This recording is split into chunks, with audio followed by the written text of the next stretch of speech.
حکیم محمد یاسین صاحب چاولہ مدد اللہ العالی مہمان خصوصی اور اسٹیٹ سیکرٹری کی اجازت سے اجلاس کی کارروائی شروع کی جاتی ہے۔ حضرت کا نام محمد احسان، حضرت حکیم محمد احسان الحق صاحب کی تلاوت کلام پاک سے اس کا آغاز کیا جاتا ہے۔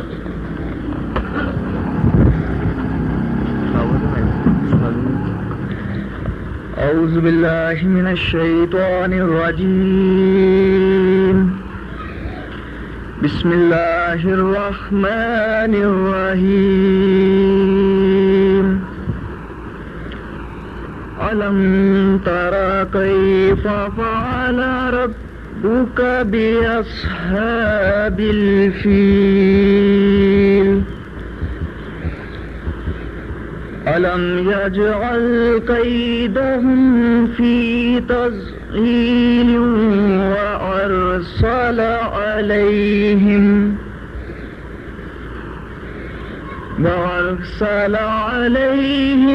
طَيْرًا أَبَابِيلَ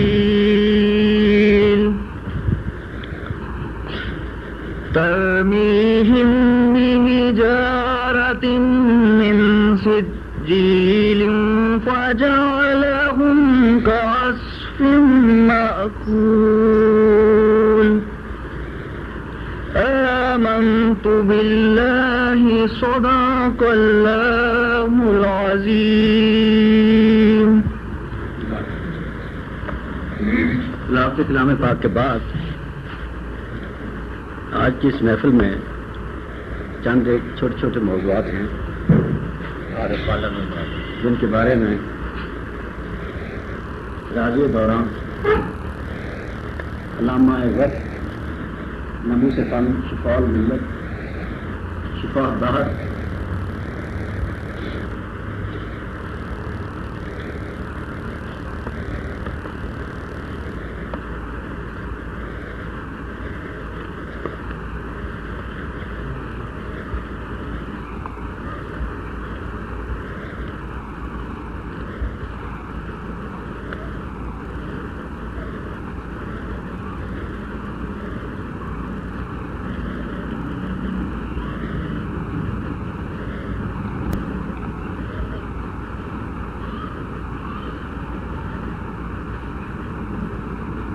حضرت حکیم محمد شہین صاحب کی خدمت اقدس میں گزارش کروں گا۔ نمبر 1 قانون مفت اعضاء کی تعریف اسی کے ضمن میں باقی ہے۔ نمبر 2 قانون مفت اعضاء کی بنیاد کس چیز پر ہے۔ نمبر 3 ایک کتاب مارکیٹ میں آئی ہے، اس کا موضوع میں نے پڑھا تھا، اس سلسلے میں بھی گزارش کروں گا، سوال کی صورت میں ہے۔ مبادیات قانون مفت اعضاء سے کیا مراد ہے؟ کیا ادبی و طبی اور فنی لحاظ سے عنوان بالا درست ہے یا نہیں؟ وضاحت فرمائیں۔ پہلے قانون مفت کی تعریف۔ اعوذ باللہ من الشیطان الرجیم، بسم اللہ الرحمن الرحیم۔ رب اشرح لی صدری ویسر لی امری واحلل عقدۃ من لسانی یفقہوا قولی۔ وعلم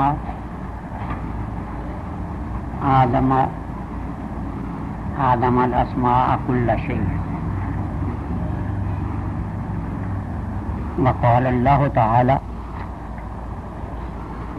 فی مقام آخر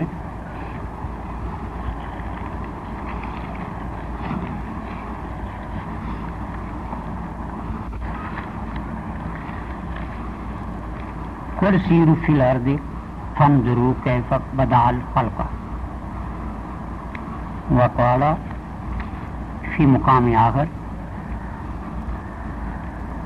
وَلَقَدْ كَرَّمْنَا بَنِي آدَمَ وَحَمَّلْنَاهُمْ فِي الْبَرِّ وَالْبَحْرِ وَرَزَقْنَاهُمْ مِنَ الطَّيِّبَاتِ وَفَضَّلْنَاهُمْ عَلَى كَثِيرٍ مِّمَّنْ خَلَقْنَا تَفْضِيلًا۔ وقال اللہ تعالی فی مقام آخر قل انزلہ الذی یعلم السر فی السماوات والارض. صدق اللہ مولانا العظیم وصدق رسول الکریم نبی. وقال فی مقام آخر عالم الغیب لا یعزب عنہ مثقال ذرۃ فی السماوات ولا فی الارض ولا اصغر من ذلک ولا اکبر الا فی کتاب مبین. صدق اللہ مولانا العظیم. اللہ تعالیٰ نے جو میں نے سب سے آخر پر سورہ سبا کی تیسری آیت 22ویں پارے کی آیت پڑھی، اس میں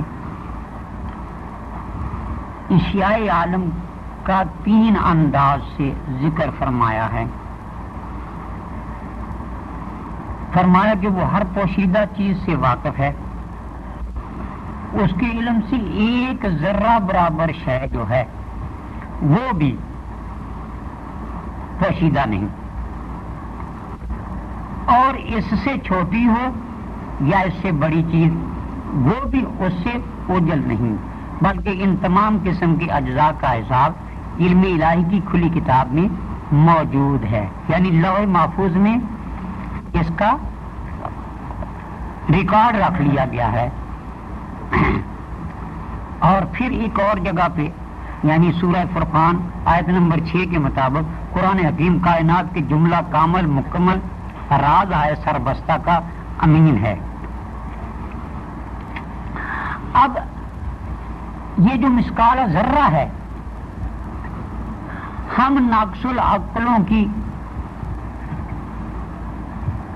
معلومات کے مطابق کائنات کی بنیادی اکائی جو ہے وہ ایٹم ٹھہرا،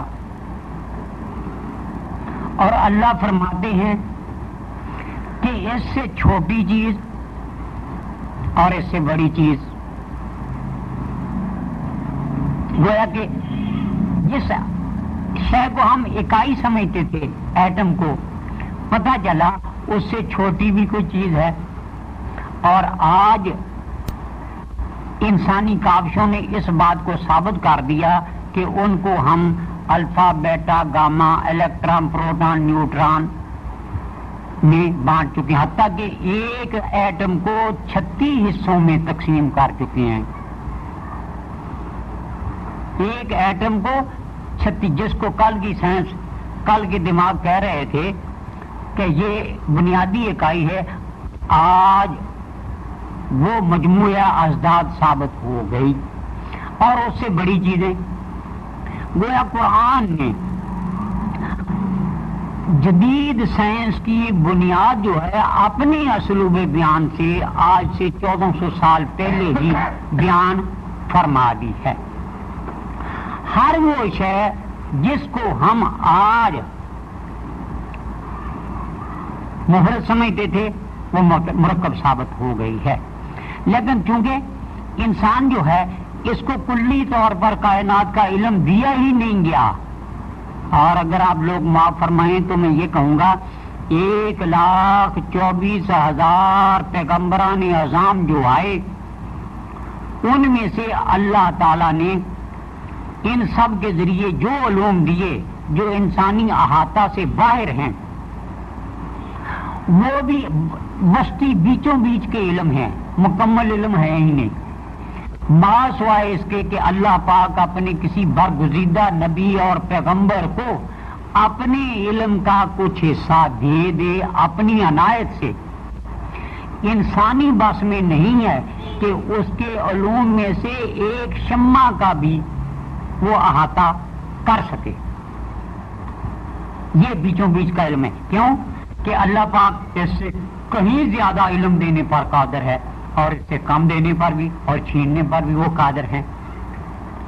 اگر اس سے زیادہ جو کائنات میں انبیاء علیہ السلام کے ذریعہ ہم تک علم پہنچا ہے، اس سے زیادہ دینے پر وہ قادر نہیں ہے، علم کی عطا ہو گئی، تو پھر اللہ مجبور محض ہو جائے گا. اور وہ مجبور نہیں ہے. ان اللہ علی کل شیء قدیر، وہ سب کچھ کرنے پر قادر ہے. اچھا، اب تمام ویدوں کے جاننے والا جو اللہ ہے، اس میں جتنے علوم دیے ان میں سے بنی نوع انسان یا بشری تقاضوں کے مطابق جو علوم دیے، ہم یہ دیکھتے ہیں کہ کائنات کا ہر وجود جو ہے وہ مفردات سے وجود پذیر ہوتا ہے. جیسے اس مکان جس میں ہم بیٹھے ہوئے ہیں، اس مکان کے وجود کے لیے اینٹ، گارا، پتھر، ریت، بجری، سیمنٹ، سریا، لکڑی، الاحظ القیاس ایسی چیزوں کی ضرورت ہے. یہ ساری چیزیں جو ہیں ان کا مجموعہ جو ہے، جب ان کو کوئی کاریگر، کوئی صناع ایک ترتیب اور ایک قانون اور ایک ربط اور ضبط کے تحت ترتیب دے دیتا ہے تو وہ مکان کہلاتا ہے. اور مکان پھر ایک اکائی ہے، حالانکہ وہ بہت ساری اکائیوں سے مل کر بنا ہوا ہے.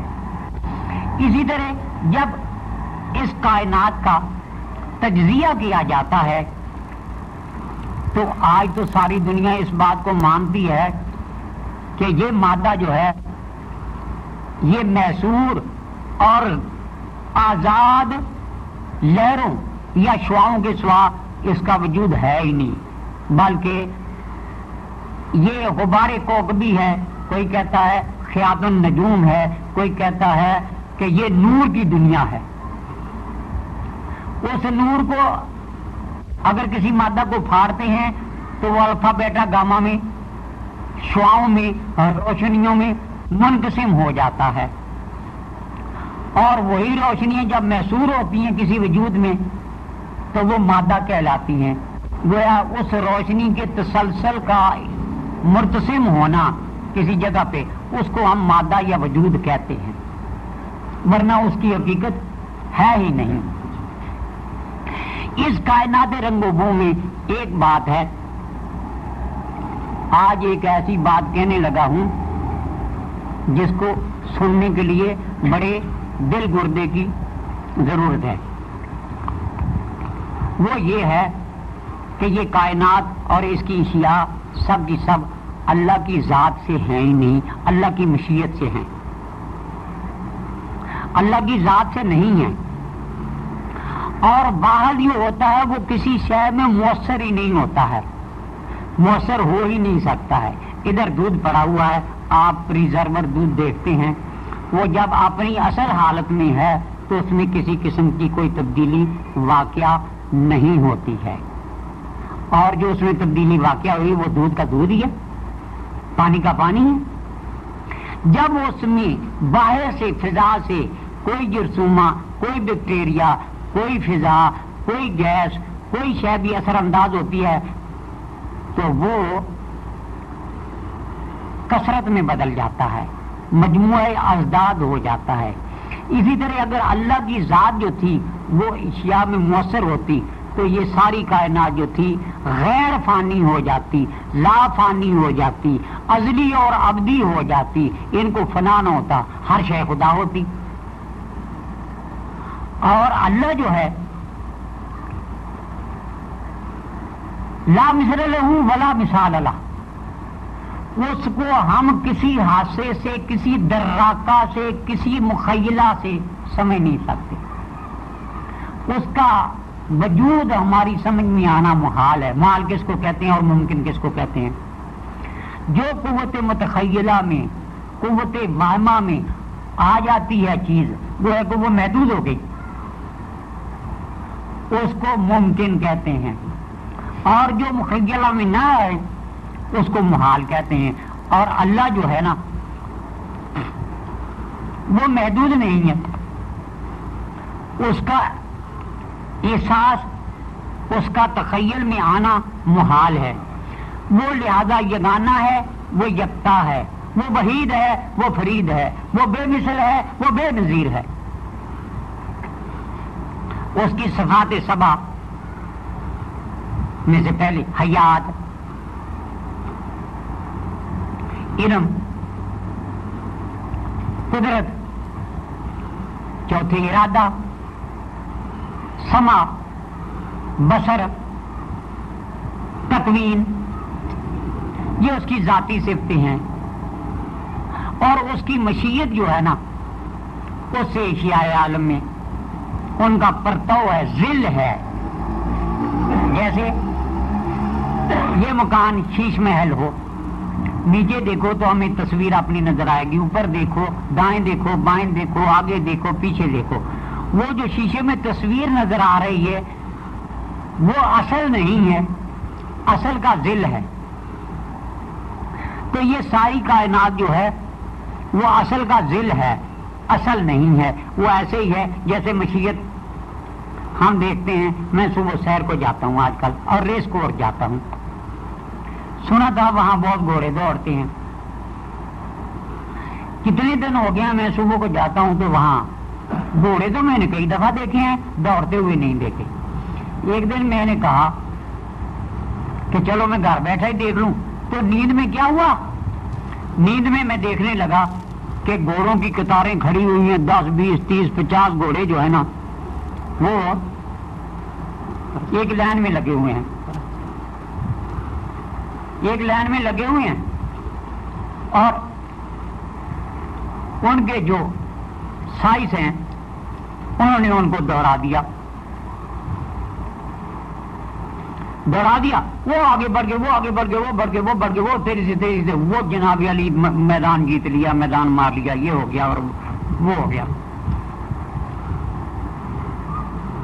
جب میں نے تصور ہٹایا اپنا تو دیکھا وہ لڑنے لگے جی کہ گھوڑا میرا جیتا ہے، تو نے میرے گھوڑے کو بدکا دیا، یہ کر دیا، وہ کر دیا.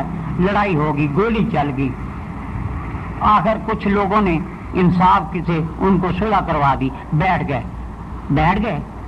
تو اب وہ انعام ملنے لگا کہ کس کو ملے. جب انعام ملنے لگا نا تو اچانک میری آنکھ کھل گئی. اب جب عالم بدل جاتا ہے تو حکم بھی بدل جاتا ہے.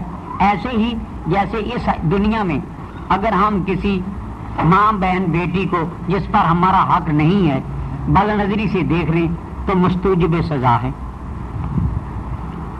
بغیر نکاح کے کسی عورت سے ہم تعلقات زناشوئی کر لیں تو ہمیں سزا ملتی ہے، پنشمنٹ ہوتی ہے. 80 کوڑے ہیں یا 100 کوڑا ہے یا رجم ہے. لیکن خواب میں آپ بڑے سے بڑا گناہ کر لو، کوئی سزا نہیں. عالم بدلا، احکام بدل گئے، عالم بدلا، احکام بدل گئے. اسی طرح جب میں اٹھا تو اب میں نے سوچا کہ ان کو انعام دیں. یہ ہم کمینوں کی مشیت ہے، وہاں کچھ بھی نہیں تھا. اللہ کی مشیت، اللہ بہت بڑا ہے نا، اس کی مشیت بہت بڑی ہے. لہذا اذا اراد شیئا ان یقول له کن فیکون. جب کسی شے کا ارادہ کرتا ہے تو وہ کہتا ہے ہو جا، لہذا اسی وقت وہ ہو جاتی ہے. اس کائنات کے آغاز میں تخلیق کائنات یوں ہوئی کہ پہلے اللہ کے ارادہ کا ایکسپلوژن ہوا، دھماکہ ہوا. اللہ سراپا نور ہے اور اس کا ارادہ بھی نورانی ہے، اس کی مشیت بھی نورانی ہے. اب کیا ہوا، وہ نور جب پھیلا تو ارادہ سے حرکت ہوئی نا شعور میں. شعور میں ایک بات آئی کہ یوں ہو جائے، کھٹ سے ایک نقطہ جیسے نا وہ ہم لگاتے ہیں اس پر تار پر، ٹیلی گرام پر، وہ اس کو کیا ٹیپ پر، تو وہ کھٹ سے ایک نقطہ جو ہے نا وہ ایسے پر، جو ہی ہمارا ارادہ ہوا تھا شعور میں ایک نقطہ پیدا ہو گیا. نقطہ تو وجود رکھتا ہے، لہذا جو وہ ارادہ جو ہے اس کے اندر ٹھہراؤ پیدا ہوا تو یہ مادی وجود جو تھے ان کے مظاہر ہونے لگے. اس مادہ میں جب تخصیص کی اس میں حیولہ ہوتا رہا، تبدیلیاں ہو گئی.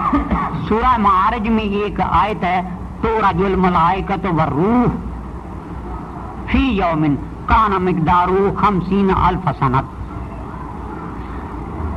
اس میں فرشتے اور فرشتوں کے علاوہ خصوصی طور پہ سیدنا جبریل امین روح الامین جو ہیں وہ معراج حاصل کرتے ہیں، ارتقاء کی منازل طے کرتے ہیں، بلندیوں کی طرف بڑھتے ہیں، اور ایسا بڑھتے ہیں ایک دن میں، ہر دن میں، فی کل یومن، اور کون مقدار 50، وہ دن کیسا ہے؟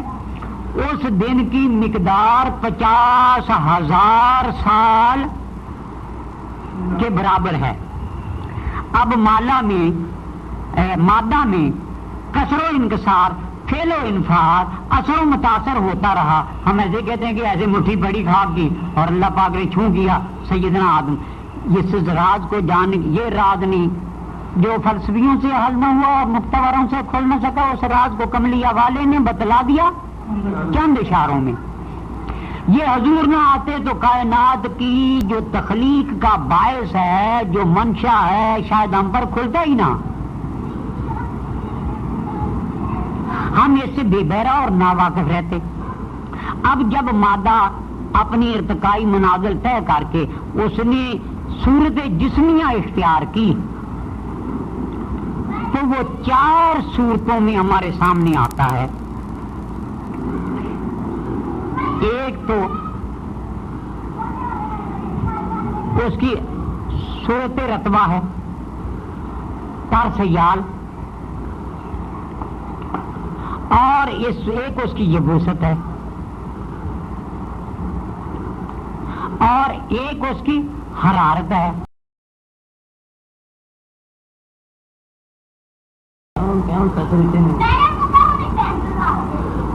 تو بکواس کرتا ہے، گدا نہ ہو تو۔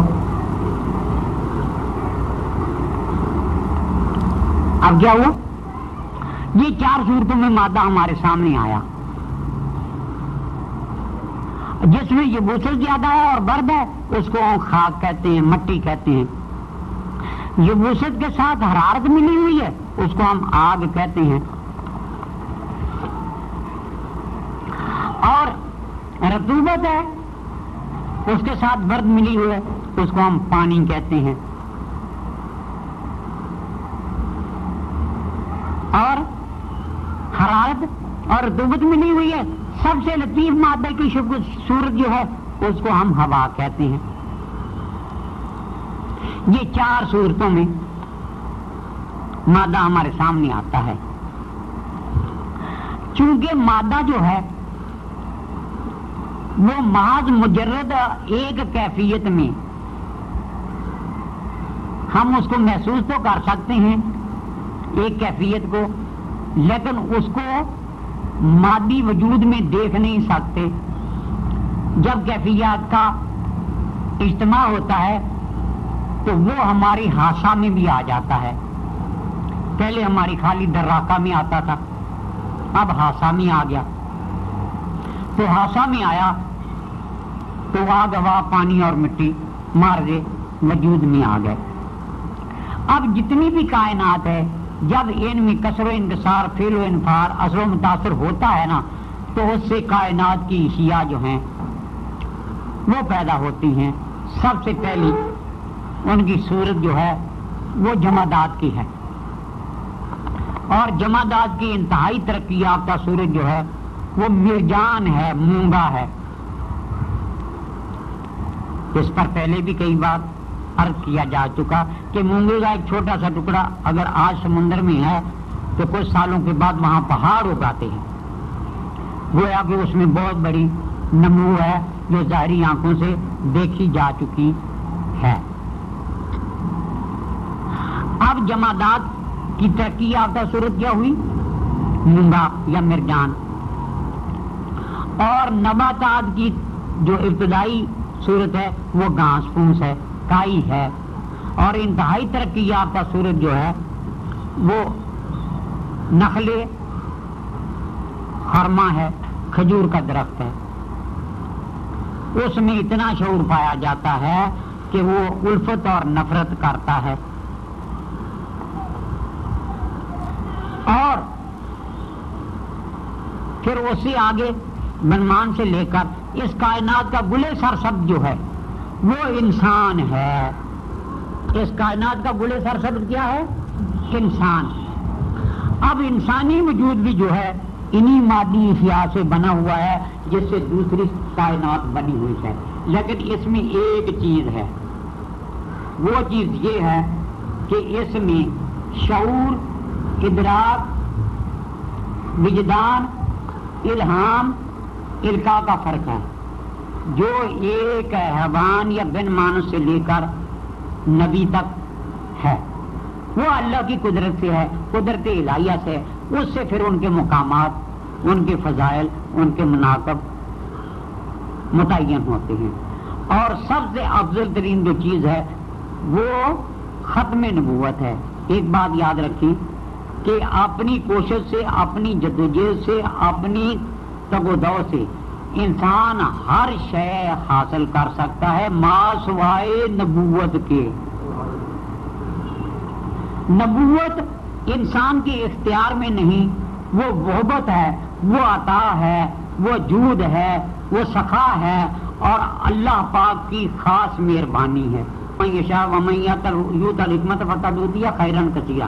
اصل حکمائے کائنات جو ہیں وہ انبیاء اور رسل ہی ہیں. میں آپ تو طبیب بھی نہیں ہے کہ جائے کہ ہم حکیم کہلائیں. اب چونکہ حضرت کا جو سوال ہے وہ پہلے تو یہ ہے کہ ہم ذرے اور ایٹم کو جانتے، لیکن انہوں نے ڈائریکٹ سوال کیا ہے کہ کیا یہ چیز جو ہے یہ ہمارے اختیار میں بھی ہے یا نہیں، یا اس کی حقیقت کیا ہے. ہاں جی، اچھا جی. اور کہا کیا جائے قانون مفرد اعضاء کی بنیاد جو ہے وہ ایک سیل سے چونکہ زندگی کا آغاز ہوتا ہے، اور ایک سیل کا جب ہم تجزیہ کرتے ہیں تو اس میں 4 چیزیں پائی جاتی ہیں. ایک تو اس میں پروٹوپلازما ہے یا مادہ حیات ہے. وہ ایک کیسہ ہے ڈھیلا ڈالا سا، نرم نازک سا، تھیلی سی ہے. اس تھیلی کے اندر رطوبت ہے. اس رطوبت کو آپ مادہ حیات یا پروٹوپلازما کہتے ہیں. اس رطوبت کے اندر ایک گٹھلی یا بیج ہے جس کو آپ نقطہ حیات یا نیوکلیس کہتے ہیں. اس بیج کے اندر ایک نوات ہے جس کو جوہر حیات کہتے ہیں. اب کسی ایک سیل کی بڑی سے بڑی جو شکل ہے وہ شتر مرغ کا انڈا ہے، یا آپ کسی بھی جانور کے انڈے کو دیکھ سکتے ہیں، اس میں یہ چیزیں پائی جاتی ہیں. ان کو تینوں چیزوں کو مادہ حیات، نقطہ حیات، جوہر حیات کو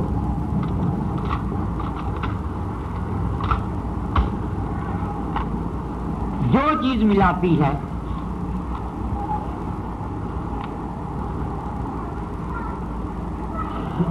اس کو ہم الحاقی یا خاکی مادہ کہتے ہیں. انگریزی میں اس کو آپ کنیکٹو ٹیشوز کہتے ہیں. وہ ربط باہم پیدا کرتا ہے، بھرتی کا کام دیتا ہے، اس سے حیات کا تعلق نہیں. ہاں اگر کہ اس سے حیات کا تعلق نہیں، اس کی اہمیت ایسی ہے کہ اس کے بغیر کوئی بھی ذی روح، ذی حیات مخلوق جو ہے، خاص کر بنی ہوئے انسان، وہ کسی قسم کی اعمال، افعال اختیاری اور شعوری ادا نہیں کر سکتا ہے. جیسے آپ ہڈی نکال دیں،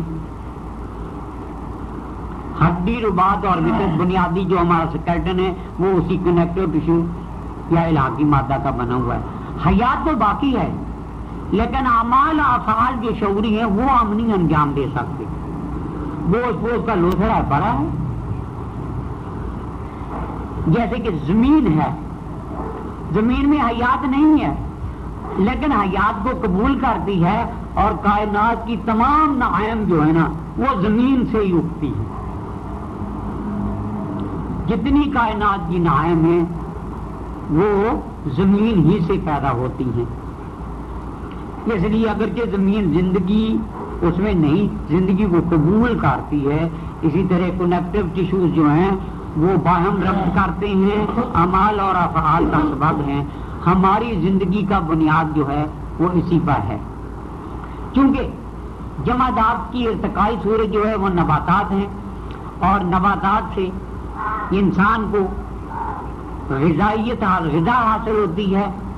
وہ گلوں کی صورت میں ہو، پھلوں کی صورت میں ہو، پھولوں کی صورت میں ہو، ٹہنیوں اور پتوں کی صورت میں ہو، ساگ پات جڑوں کی صورت میں ہو، جیسے مولی، گاجر، شلگم وغیرہ ہیں، وہ بیجوں کی صورت میں ہو.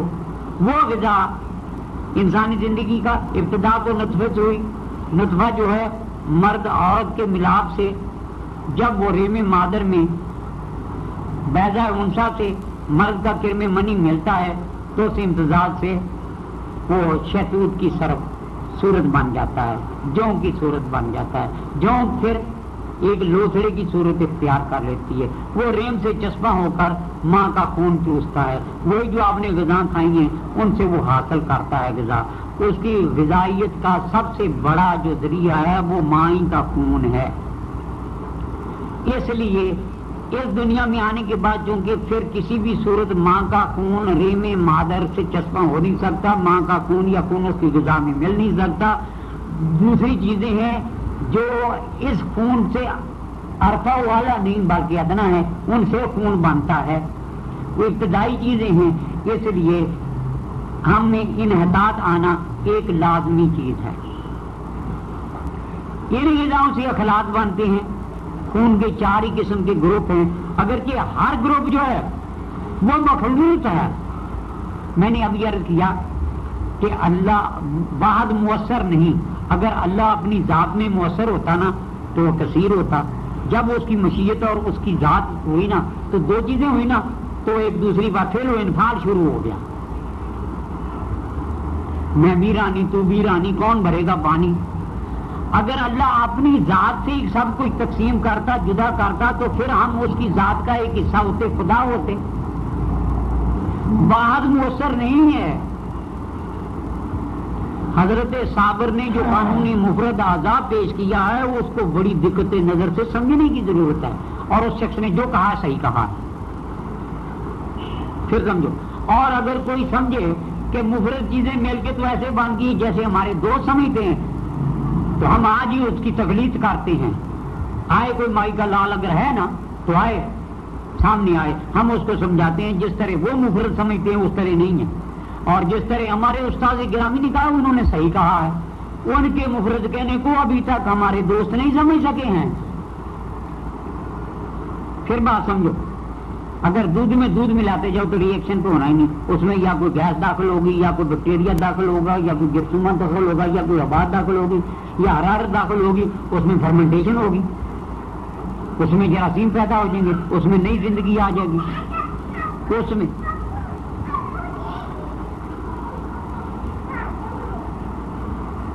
اچھا، اب انسان نے جو غذا کھائی اس سے اخلاق پیدا ہوئے. وہ اخلاق جو ہیں ان کی ایک صفت ہے کہ وہ صرف اور صرف جب زیادہ اعتدال پر قائم ہوں تو اس وقت ہی ان کے نتائج صحیح ہو سکتے ہیں. اگر وہ زیادہ اعتدال سے منی آ گیا، منی میں پڑی پڑی اگر متفن ہو جائے تو اس سے بچہ نہیں پیدا ہونا، پیپ پیدا ہوگی.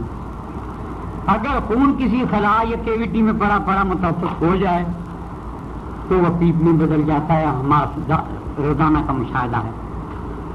وہ اللہ کی قدرت سے جب تک زیادہ اعتدال پہ چلتے رہیں گے تو وہ اعضاء کی مختلف اعضاء کی غذا بنیں گے، ان سے اعضاء پیدا ہوں گے.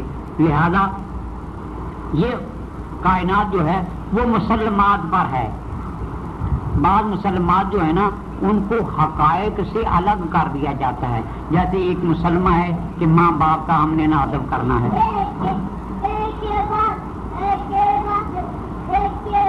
حالانکہ نص سے ہی ثابت ہے کہ کہا گیا کہ ان کو قتل کر دو تم.